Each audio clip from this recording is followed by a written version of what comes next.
Welcome back to part 2 with Mark Tremonti. This week we talk about all things Jason Becker.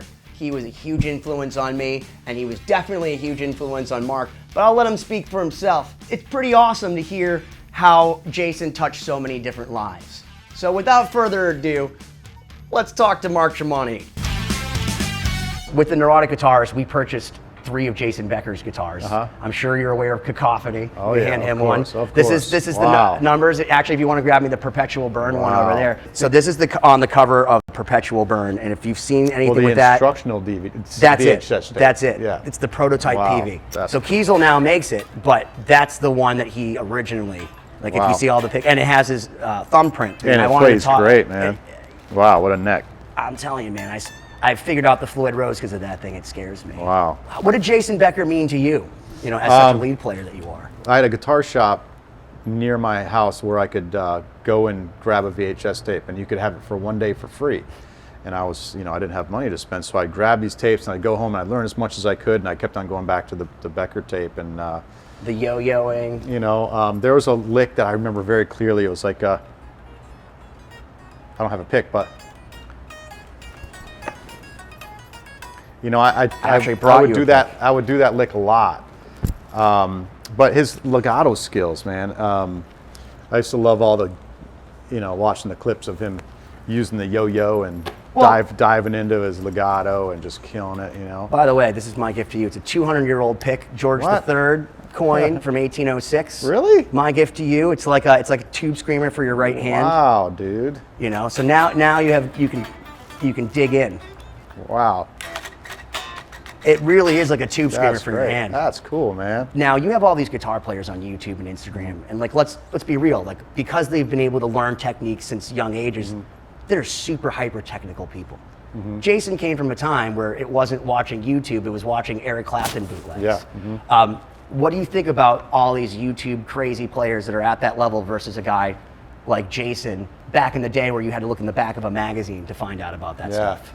Well, I think it all comes down to, I think the most important thing is being able to learn to play by ear, and being passionate about what you're doing and putting the time and the effort in, and developing your own sound.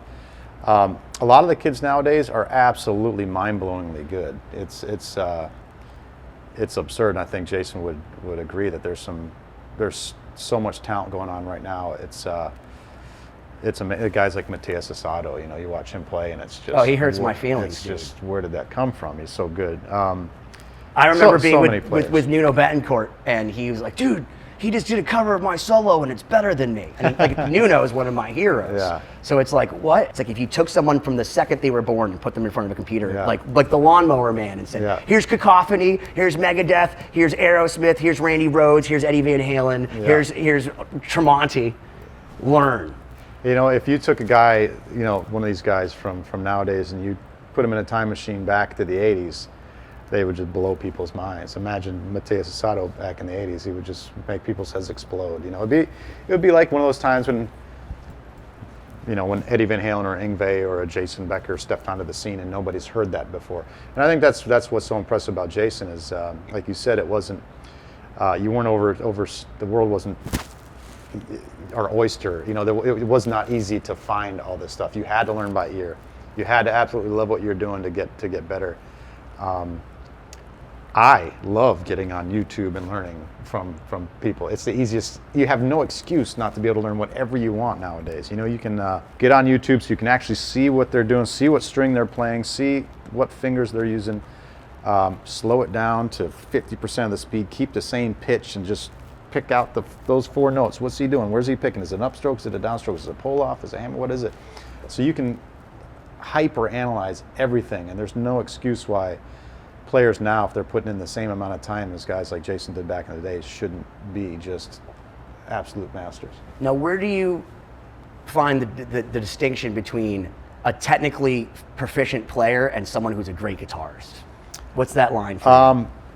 It's all in the right hand. A lot of people when you watch guitar players, you're watching the fancy left hand moving around, but it's the guys who master the right hand that are the best players. It's funny because I remember John Petrucci saying the hardest thing he ever did was cover Metallica, because I mean that right hand. I mean, I didn't even know anything about upstrokes when I first listened to Metallica. All I knew was that downstroke. But if you play 8 minutes of Master of Puppets, that's as hard as anything. You know, every guitar player has their strengths and weaknesses. That's one of my biggest strengths is that, because that's what I grew up on. Just going. Oh, dude, you're the chug king. That's all I did when I was a kid. I couldn't play lead guitar. I couldn't do vibrato for the first 5 years of playing guitar. I would just go so that's always been kind of my wheelhouse. Right hand in general, there's so many things you can do. There's so much variety. You know, throw the pick away for a month and see what you can come up with. Those are the guys. When I talked to Nuno, he was saying the same thing. It's like it's those guys who master the right hand that are the best players.